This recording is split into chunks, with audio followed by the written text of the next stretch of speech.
تحریک انصاف کے صدر پنجاب کے سابق وزیر اعلیٰ جناب چودھری پرویز الہی ان سیاستدانوں میں شامل ہیں جو گزشتہ چند ہفتوں کے دوران قانون کی گرفت میں آئے اور ایسے آئے کہ ان کی جان نہیں چھوٹ رہی۔ کبھی ایک مقدمے میں گرفتار ہوتے ہیں تو کبھی دوسرے میں، عدالت سے ایک مقدمے میں ضمانت ملتی ہے تو پولیس کسی اور مقدمے میں گرفتار کر لیتی ہے۔ پرویز الہی 1 جون سے گرفتار ہیں اور جیل میں انہیں حد درجہ ان کے بقول مشکلات کا سامنا ہے۔ 9 مئی کے بعد سے چودھری شجاعت حسین کی جناب پرویز الہی سے 3 ملاقاتیں ہوئی ہیں۔ چودھری شجاعت ان کا سیاسی قبلہ درست کروانے کی کوشش میں مصروف ہیں۔ 2 ملاقاتوں میں پرویز الہی کو واپس قاف لیگ میں لانے کی کوشش کارگر ثابت نہیں ہو سکی۔ البتہ آج مسلم لیگ قاف پنجاب کے سیکرٹری جنرل اور چودھری شجاعت حسین کے فرزند چودھری شافع حسین کا دعویٰ تھا کہ پرویز الہی سے تیسری ملاقات میں کافی چیزیں تبدیل ہوئی ہیں۔ ان کا کہنا تھا چودھری شجاعت چاہتے ہیں کہ پرویز الہی کو بھی شاہ محمود قریشی کی طرح ضمانت مل جائے۔ پچھلے ہفتے کیمپ جیل میں ہونے والی دوسری ملاقات میں پرویز الہی نے کہا تھا کہ جو تکلیفیں ان کو برداشت کرنا تھی وہ انہوں نے کر لی۔ اب چودھری مونس الہی جو کہ ان کے صاحبزادے ہیں، ان کی سیاست کے حوالے سے فیصلہ کریں گے۔ پرویز الہی کو نیب، اینٹی کرپشن پنجاب اور FIA میں ان گنت کیسز کا سامنا ہے۔ پرویز الہی کا موقف ہے کہ انہیں سیاسی انتقام کا نشانہ بنایا گیا ہے، انہیں جیل میں بنیادی سہولیات بھی فراہم نہیں کی جا رہی۔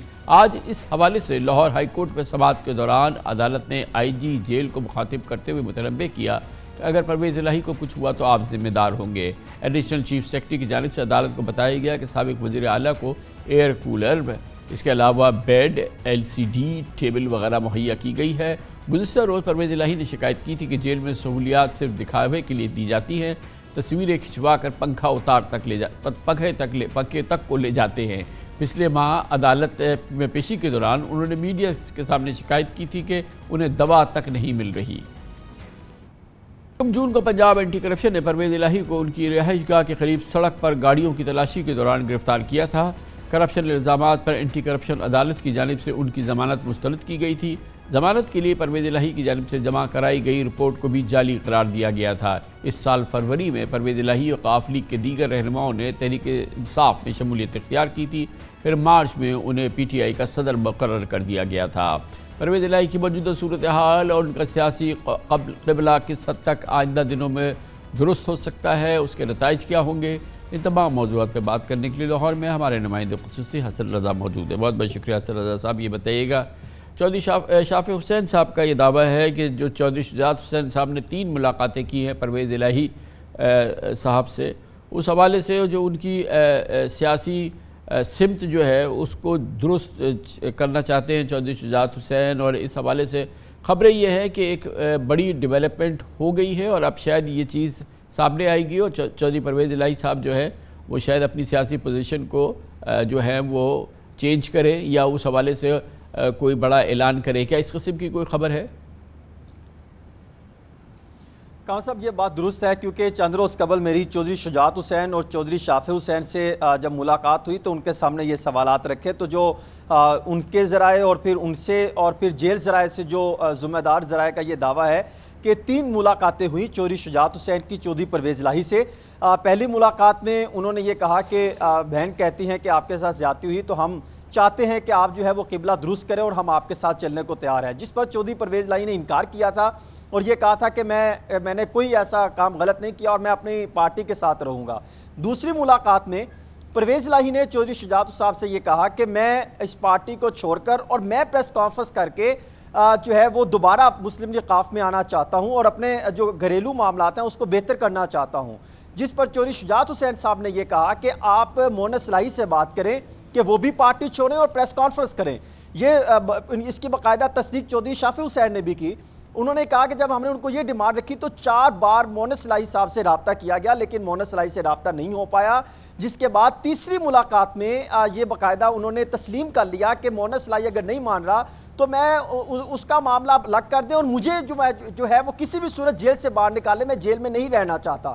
یہ سارے معاملے پر چودھری شجاعت حسین صاحب کی جو ہے وہ وزیر اعظم شہباز شریف سے بھی رابطہ ہوا اور اس کے بعد یہ معاملہ ہم نے دیکھا کہ مثبت انداز میں کسی حد تک تبدیل ہوتا دکھائی دیا کہ کوئی نیا کیس ابھی تک سامنے نہیں آیا۔ 7 کیسز میں جو ان کے وکیل ہیں عامر سعید راہ، انہوں نے بتایا کہ 7 کیسز میں 6/23, 7/23, 9/23 سمیت منی لانڈرنگ میں ضمانت ہو چکی ہے۔ اب ایک 3 جون کا کیس باقی ہے جو آئندہ آنے والے دنوں میں سامنے آئے گا، کیونکہ اس پر ابھی ضمانت نہیں ہوئی۔ اگر وہ کیس میں حوالے سے کیا جاتے ہیں وہ ایک سیپریٹ الگ ہے، لیکن اب حکومت بھی کوشش کر رہی ہے کہ پرویز الہی صاحب یا تو خود الگ ہو جائیں اور مونس الہی سے الگ ہوں، یا پھر مونس الہی پریس کانفرنس کرے اور یہ تسلیم کرے کہ وہ غلط طریقے سے اس پارٹی میں گئے تھے اور اب وہ سیاست سے الگ ہوتے ہیں۔ فی الحال وہ 6 سے سال تک وہ کسی بھی سیاست میں جو ہے وہ ایکٹیو ہوتے دکھائی نہیں دیں گے، پھر یہ معاملات آگے پروسیڈ ہو سکتا ہے۔ تو اب اگلا قدم کیا ہے؟ چودھری پرویز الہی صاحب کی ضمانت کی کوئی درخواست پینڈنگ ہے، اور جیسے کہ آپ نے کہا کہ جو مقدمات ہیں ان میں ان کی تمام میں ضمانت ہو چکی ہے؟ جی خان صاحب 7 کے کیسز جو تھے اس کی تو ضمانت ہو چکی ہے، لیکن ابھی کچھ ہی دیر قبل جو میری اینٹی کرپشن اور پنجاب پولیس سے جو میری بات ہو رہی تھی، ان کا یہ دعویٰ ہے کہ ہم نے گجرات میں ایک 3 جون کو کیس کر رکھا ہے، اس کی بھی ضمانت نہیں ہوئی، لیکن اس کی بھی ہم نے گرفتاری وارنٹ بھی حاصل نہیں کی، اس لیے ہم ان کو اس کیس میں بھی گرفتار نہیں کر سکتے۔ لیکن جو ان کے وکیل ہے چودھری پرویز الہی کے عامر سعید راہ، ان سے بات ہوئی تو وہ یہ دعویٰ کرتے ہیں ہم اس لیے جو ہے آج جیل کے باہر نہیں گئے کہ ان کو رہا کریں تاکہ ہم ان کو لے کر آئیں۔ ان کو یہ خدشہ ہے کہ ابھی بھی کہیں نہ کہیں معاملہ جو ہے وہ طے ہونا باقی ہیں، اور جب وہ نکلیں گے، اگر نہیں قبل از وقت ہم جاتے ہیں تو ہو سکتا ہے وہاں سے نکلیں ان کو گرفتار کر لیں، اور اس وجہ سے وہ آج ان کا یہ کہنا ہے کہ ہم نہیں گئے۔ لیکن ابھی ایک کیس جو میرے نالج میں ہے خان صاحب وہ باقی ہے، وہ 3 جون کا کیس ہے جس پر ابھی مقدمہ ہونا باقی ہے، اور دوسرا ہائی کورٹ میں کیونکہ ان کے جو شکوہ تھا، جو بہت تکلیف کا اظہار کیا تھا چودھری پرویز الہی صاحب نے کہ جیل میں ان کو بنیادی سہولتیں بھی نہیں ہیں۔ عام طور پہ سیاسی قیدیوں کو یہ بنیادی سہولتیں وغیرہ تو ملتی ہیں، لیکن یہ جو 3 ملاقاتیں وغیرہ ہوئی، کیا خبریں ہیں کہ وہ سہولتیں ان کی ریسٹور ہوئی ہیں ابھی جیل میں، یا ابھی بھی ان کی وہ حالت ہے جو کہ عام طور پہ کسی سیاسی قیدی کی نہیں ہوتی؟ وہ بہت شدید مشکلات تھیں ان کے لیے۔ وہاں پر جو ٹیم جاتی رہی ہے انویسٹیگیشن کرنے، ان کے تو کسی بھی سوال کا جواب چودھری پرویز الہی نے نہیں دیا کہ کرپشن کیسے ہوئی، منی لانڈرنگ کیسے ہوئی، لیکن وہ یہ ضرور کہتے رہے کہ ان کو ایک ایسے سیل میں رکھا گیا جہاں پر B کلاس نہیں C کلاس کی کیٹیگری ہے۔ لیکن جو جیل حکام کا یہ دعویٰ ہے کہ ان کو اتنے جو ہے برے حالات میں نہیں رکھا گیا، جس طرح عام قیدی رہتے ہیں ویسے ہی حالات میں ان کو سیل نمبر 6 ہے جہاں پر رکھا گیا ہے، تو وہاں پر معمول کے مطابق ان کو سہولیات دی گئی ہیں، لیکن جس طرح وہ چاہتے ہیں کہ A کلاس کے جو ہے سہولیات ملیں، تو ان کا یہ دعویٰ ہے جیل حکام کا کہ وہ سہولیات نہیں دی گئی۔ البتہ جو 3 ملاقاتیں ان کی ہوئی ہیں وہ ڈپٹی سپرنٹینڈنٹ کے آفس میں ان کی ملاقاتیں ہوئیں جہاں پر یہ ساری گفتگو ہوئی۔ تو اب مطلب ایک بات تو طے ہو گئی کہ چودھری پرویز الہی صاحب تیار ہو گئے ہیں، کیونکہ جو بھی ان سے سیاسی طور پہ مبینہ غلطی ہوئی یا جو بھی انہوں نے راستہ بدلا، کہ اس کو اب یہ وقت کی بات ہے، آئندہ چند دنوں میں اس کا باقاعدہ اعلان بھی ہوگا، اور اس کے ساتھ پھر ان کی ضمانت وغیرہ کے بھی امکانات ہیں۔ کام صاحب یہ لنک کر رہا ہے مونس الہی کے ساتھ، کیونکہ مونس الہی کسی بھی صورت جو ہے وہ اپنے والد صاحب کی حالت کو دیکھتے ہوئے، ان کے خلاف کرپشن کیسز کو دیکھتے ہوئے، مزید آئندہ آنے والے دنوں میں بنتے کیسز کو دیکھتے ہوئے، وہ اس کے باوجود بھی وہ تیار نہیں ہے کہ اپنے والد کی خاطر جو ہے وہ پریس کانفرنس کریں یا وہ سیاست سے الگ ہو جائیں۔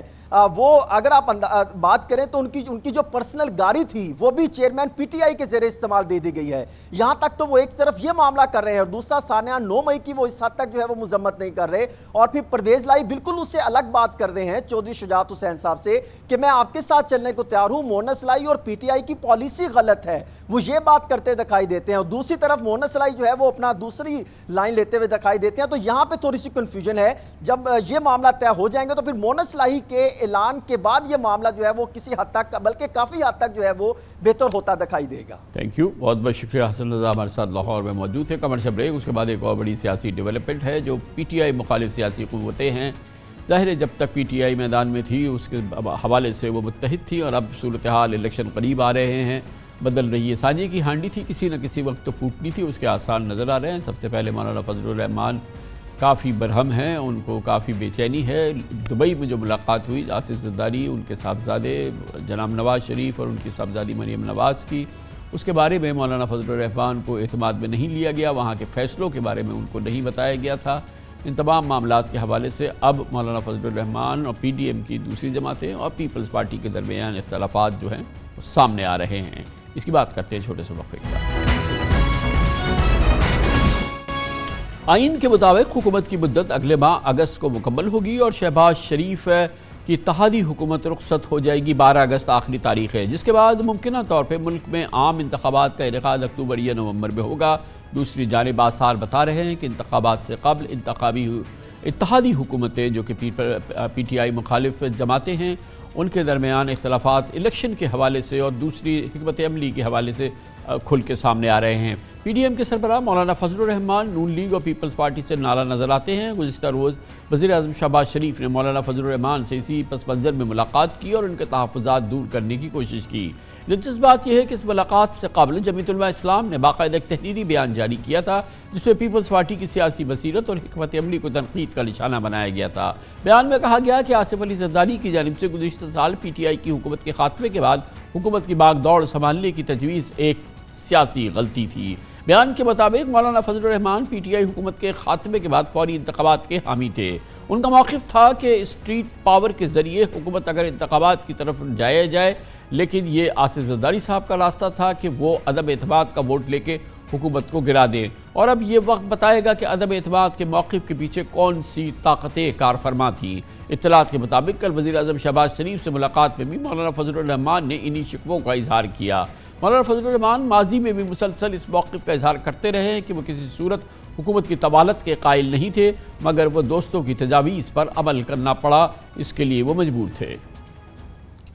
دوسری جانب پیپلز پارٹی کے بلاول بھٹو کئی مرتبہ اس بات کا کریڈٹ لے چکے ہیں کہ جب وہ عدم اعتماد کے ذریعے تحریک انصاف کی حکومت کی ہٹانے کی بات کرتے تھے تو بزرگ سیاستدان ان کی بات نہیں مانتے تھے، مگر پھر اس حکمت عملی کی بنیاد پر تحریک انصاف کی حکومت کو ان کی حکمت عملی کی بنیاد پہ گھر بھیجا گیا۔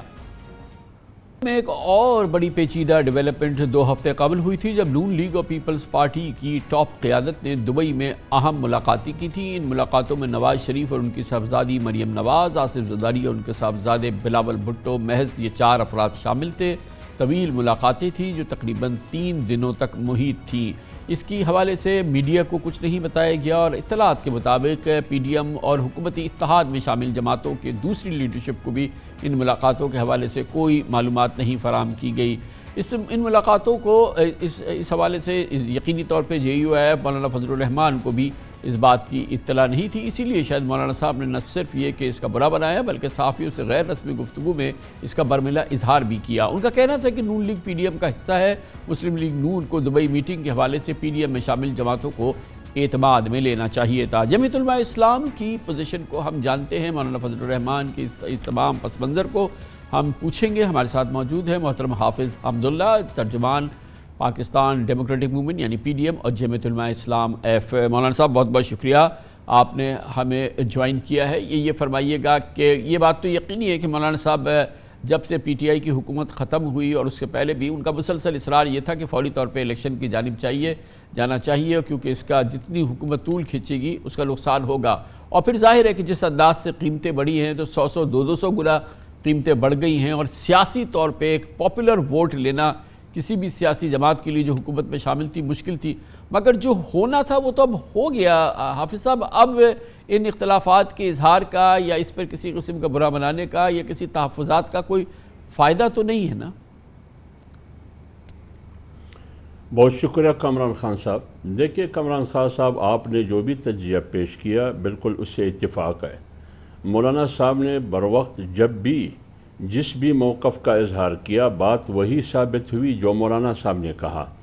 آپ نے جو بلاول صاحب کی بات چلائی، ٹھیک ہے، عدم اعتماد کی طرف ہم گئے، لیکن نتیجہ کیا نکلا؟ نتیجہ تو اگر سیاست کی بات ہے، سیاست کو تو نقصان ہوا، ووٹ بینک کو نقصان ہوا، لیکن ہم نے ریاست کو ترجیح دی۔ یہ نتائج آپ کو یاد ہوگا، ہم پس ٹائم بھی یہ کہتے رہے کہ اسمبلی میں نہیں جانا چاہیے۔ مولانا صاحب نے کہا ہمیں اسمبلی سے باہر رہنا چاہیے، 6 مہینے کے اندر دوبارہ الیکشن ہوگی۔ بڑی پارٹیوں نے کہا نہیں، دوستوں نے کہا کہ نہیں، ہم اندر بھی جائیں گے، باہر بھی لڑیں گے۔ جب باجوہ صاحب کی ایکسٹینشن کی بات آئی، جمعیت علماء اسلام کی موقف یہ تھی مولانا صاحب کا کہ ہمیں ووٹ نہیں کرنا چاہیے، دونوں بڑی پارٹیوں نے ووٹ کیا۔ ایسے بہت سے مراحل آئے۔ پھر جب ہم حکومت میں گئے تو ہم نے کہا کہ 3 مہینے کے اندر الیکشن اناؤنس ہونا چاہیے، آگے جا کے نقصان ہوگا۔ آج آپ کے سامنے آپ نے خود کہا کہ مولانا صاحب نے ہر مرحلے پر رہنمائی کی کوشش کی۔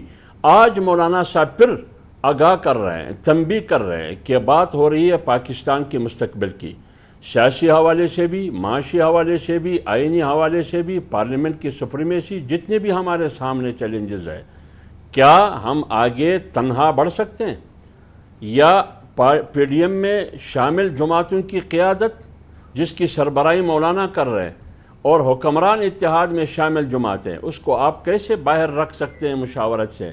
تو مناسب تو یہ تھا کہ آپ مشاورت میں ان کو بھی لے لیں، ان سے پہلے مولانا صاحب کو اعتماد میں لینا چاہیے تھا کہ یہ میٹنگ ہو رہی ہے۔ اب دو بڑی پارٹیوں کے بڑے مل رہے ہیں، ان کی سیکنڈ لیڈرشپ، ان کی بچوں کی صورت مل رہے ہیں آپس میں، میڈیا پر ہم سب کچھ سن رہے ہیں، آپ بھی سن رہے ہیں، آپ کا تجزیہ بھی آن ریکارڈ ہے اس حوالے سے۔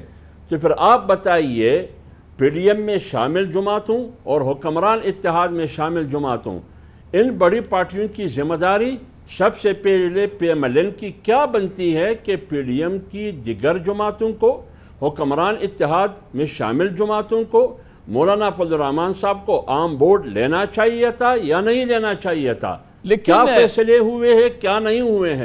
ان کے تحفظات کے اظہار کے باوجود مولانا صاحب کی ملاقات وزیر اعظم شہباز شریف سے تو ہوئی، وہ تو اس ملاقات میں شریک نہیں تھے۔ وہ 4 افراد حکومت شامل اتحادی جماعتوں کے 4 چوٹی کے افراد جنہوں نے یہ ملاقات کی، انہوں نے تو اس کی اطلاع میڈیا کو بھی نہیں دی، اس دوران کیا گفتگو ہوئی وہ بھی نہیں دی، اور میری اطلاعات کے مطابق مولانا صاحب کو یا شہباز شریف صاحب کو بھی پتہ نہیں ہے کہ اس دوران کیا ملاقاتیں ہوئیں، آج تک تو نہیں پتہ ہے انہیں۔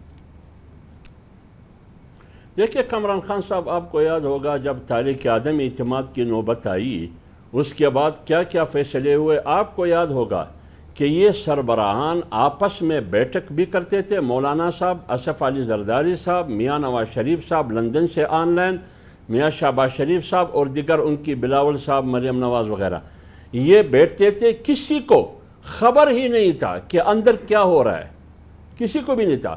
تو یہ خفیہ اور راز میں رکھا گیا تھا کہ ہم کیا حکمت عملی بنائیں گے۔ تو آج اگر ہم ایک مستقبل کی طرف جا رہے ہیں تو اگر 2 پارٹیاں بیٹھتی ہیں تو پھر باقی قیادت کیوں نہیں ہے؟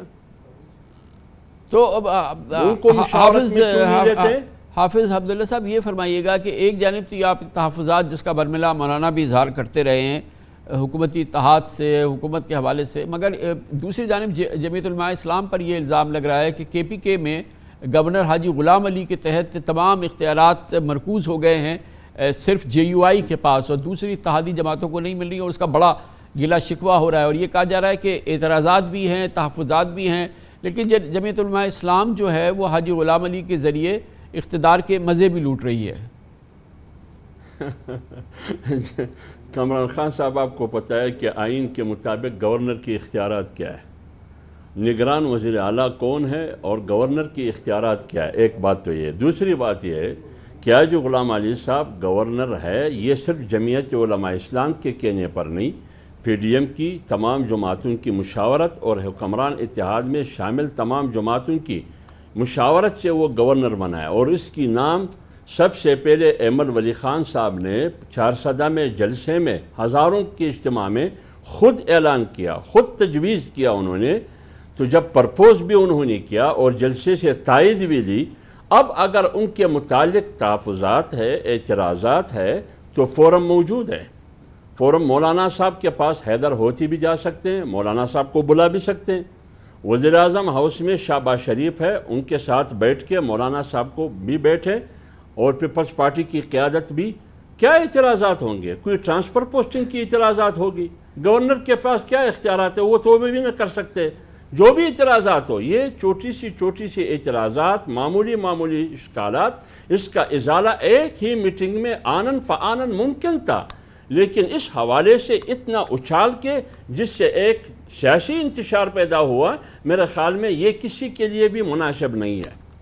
بڑی نوازش، بہت بہت شکریہ جناب حافظ حمداللہ، ترجمان جمعیت علماء اسلام مولانا فضل الرحمان ہمارے ساتھ موجود تھے۔ کمرشل بریک، اس دوران نیوز ہیڈ لائنز دیکھیں، اس کے بعد ہم اپنے پروگرام کے باقی حصے کے ساتھ واپس آئیں گے۔ آئی ایم ایف پروگرام کی بحالی کی وجہ سے ملک کی معیشت ایک مثبت پیش قدمی لے رہی ہے۔ IMF ایگزیکٹو بورڈ کی میٹنگ ویسے تو کل ہوگی، لیکن پچھلے ہفتے سے ہی راستے کھلنے شروع ہو گئے۔ آج سعودی عرب نے اسٹیٹ بینک آف پاکستان میں $2 ارب ڈپازٹ کرا دیے ہیں، جس کے بعد زر مبادلہ کے ذخائر تقریباً $6.5 ارب ہو گئے ہیں۔ آج ہی IMF نے وزارت خزانہ کی جانب سے $8 ارب کی بیرونی فائنینسنگ کا پلان منظور کر لیا ہے۔ ریٹنگ ایجنسی فچ نے کل ہی پاکستان کی قرض ادائیگی کی درجہ بندی اور کرنسی ریٹنگ اپ گریڈ کی۔ پچھلے ایک ہفتے میں روپیہ تقریباً 3% مضبوط ہوا۔ انٹر بینک میں ڈالر اپنی بلند ترین سطح $298 سے $20 سستا ہو کے $278 کا ہو چکا ہے۔ اوپن مارکیٹ میں بھی روپے کی قدر میں استحکام دیکھ رہے ہیں اور پاکستان اسٹاک ایکسچینج میں بھی کھوئی ہوئی رونق بحال ہو رہی ہے۔ آج انڈیکس مزید 570 پوائنٹس کے اضافے سے 14 ماہ کے بعد 45,000 کی حد عبور کر گیا۔ پہلی بار انڈیکس پچھلے سال 28 اپریل کو 45,000 پوائنٹ سے اوپر گیا تھا۔ پاکستان اسٹاک مارکیٹ میں پچھلے 9 سیشنز کے دوران 5,090 پوائنٹس کا اضافہ ہوا اور مارکیٹ تقریباً 13% بڑھ گئی۔ 9 دنوں میں مارکیٹ کیپٹلائزیشن 536 ارب روپے بڑھی۔ کل IMF پروگرام کی بحالی سے معیشت کاروبار میں مزید گہما گہمی متوقع ہے۔ یقیناً زر مبادلہ ذخائر میں اضافے، ایکسچینج ریٹ میں استحکام، اسٹاک مارکیٹ میں مزید تیزی اور اس کے نتیجے میں معاشی سرگرمیوں میں اضافے کی توقع ہے۔ دوسری جانب SIFC ملک میں نئی سرمایہ کاری کے حوالے سے امید کی ایک کرن بن چکی ہے، لیکن حقیقت یہ ہے کہ ہر شعبے میں اصلاحات کیے بغیر طویل مدتی معاشی فوائد حاصل نہیں کیے جا سکتے۔ آج وزیر اعظم شہباز شریف نے تسلیم کر لیا کہ دنیا سے ادھار مانگنے سے کام نہیں چلے گا، ملک کو اپنے پاؤں پر کھڑا ہونا ہوگا۔ پاکستان کی مارکیٹس میں کاروبار میں معیشت میں بہتری کے آثار، مثبت آثار طویل عرصے کے بعد دیکھنے میں آ رہے ہیں، استحکام کے آثار دیکھنے میں آ رہے ہیں۔ اس موضوع پہ بات کرتے ہیں۔ آج ہمیں اس کے لیے جوائن کریں جناب Farooq Khan, managing director Pakistan stock exchange. بہت بہت شکریہ خان صاحب، آپ نے ہمیں جوائن کیا ہے۔ ویسے تو پاکستان اسٹاک ایکسچینج کا انڈیکس، پاکستان اسٹاک ایکسچینج کی ایکٹیویٹی، پاکستان اسٹاک ایکسچینج میں جو کاروبار تھا وہ گزشتہ 6-7 سال پہلے اس سے کئی گنا کہیں زیادہ ہوتا تھا، کہیں زیادہ بہتری تھی، لیکن پچھلے چند دنوں کے دوران بہتری جو بنی ہے، یقیناً جو ہماری لاسٹ اسپیس تھی وہ گین ہو رہی ہے۔ وہ جو ہم زمین کھو بیٹھے تھے وہ ہم دوبارہ اس میں ہم آگے کی طرف بڑھ رہے ہیں۔ آپ کو کیا لگتا ہے یہ سفر کتنا مستحکم ہے اور آئندہ چند ہفتے اس سلسلے میں آپ کو مارکیٹ میں کیسے نظر آ رہے ہیں؟ جی شکریہ بہت بہت کامران خان صاحب کہ مجھے انوائٹ کرنے کا، اور آئی تھنک آپ نے بہت اچھی سمری دی ایز آلویز۔ جو ریزنز ہیں جس کی وجہ سے مارکیٹ نہ صرف دیکھیں ساری مارکیٹس ایک ساتھ موو کرتی ہیں اور سب انٹرلنکڈ ہوتی ہیں، تو نہ صرف ہماری فارن ایکسچینج مارکیٹ، ہماری کرنسی مارکیٹ اور ہماری اسٹاک مارکیٹ تینوں میں بہتری رہی ہے۔ اور یہ جو اسٹینڈ بائی ایگریمنٹ ہوئی تھی IMF کے ساتھ، یہ ایک پازیٹیو سرپرائز تھا اکانومی کے لیے اور ساری مارکیٹس کے لیے کمپیئر ٹو جو 9th ریویو کا ایک پروسیس چل رہا تھا، کیونکہ یہ ہمیں جو ہے اگلی الیکشنز کے بعد تک جو ایک لانگ ٹرم گورنمنٹ آئے گی اس پیریڈ کو یہ کور کر لے گا۔ میں نے پہلے بھی جس طرح آپ کے پروگرام پہ بھی کہا ہے، باقی پلیٹ فارمز پہ بھی، کہ جو ہماری مارکیٹ کے انٹرنل ڈائنامکس ہیں وہ ماشاءاللہ کافی سٹرونگ رہے ہیں پچھلے سالوں میں بھی، جس میں 2 خاص چیزیں، جو پروفٹیبلٹی ہے لسٹڈ کمپنیز کی، وہ پچھلے سال بھی ڈسپائٹ اتنے ٹف اکنامک چیلنجز کے، ٹیکسز بہت زیادہ اور لگے ہیں لسٹڈ کمپنیز کے، پھر بھی پروفٹیبلٹی گروتھ ہوئی ہے اوور آل KSE 100 انڈیکسی کمپنیز کے۔ دوسری جو امپورٹنٹ چیز ہوتی ہے انٹرنل ڈائنامکس کی مارکیٹ کے لیے، وہ ہوتی ہے لیکوڈیٹی۔ تو ڈومیسٹک لیکوڈیٹی بھی بہت اویلیبل ہے۔ ایک آپ کو چھوٹا سا اگزامپل دوں کہ AUMs یا ایسٹس انڈر مینجمنٹ جو ہے میوچل فنڈ انڈسٹری کے، وہ 2020 میں تقریباً 750 بلین تھے اور اب تقریباً 1.5 ٹریلین ہو گئے ہیں، مگر اس میں جو پروپورشن ہے ایکوٹی مارکیٹ کا وہ 24% سے کم ہو کر 10% سے بھی نیچے آ گیا ہے۔ مگر آئی تھنک یہ لیکوڈیٹی اویلیبل ہے، اور اس میں 1% بھی اگر کنورٹ ہوتا ہے فکسڈ انکم سے ایکوٹیز میں، تو تقریباً 15 بلین کی اور لیکوڈیٹی گین کرتی ہے۔ اسی پوائنٹ پہ ذرا سا فردر اسی پوائنٹ پہ میں انٹرجیکٹ کرتا ہوں، معاف فرمائیے گا، کہ یہ ظاہر ہے کہ جیسے آپ نے فرمایا کہ جو میوچل فنڈز کے مینجمنٹ کے جو فنڈز ہیں وہ 1.5 ٹریلین ہو گئے ہیں، مگر اس کی بڑی وجہ یہ ہے کہ آج جو شرح سود ہے یا جو انٹرسٹ ریٹس ہے وہ بہت ہی ہسٹری کے سب سے زیادہ ہیں، 23-24% آپ کو گھر بیٹھے منافع مل رہا ہے۔ تو اس لیے فی الحال وہ کیا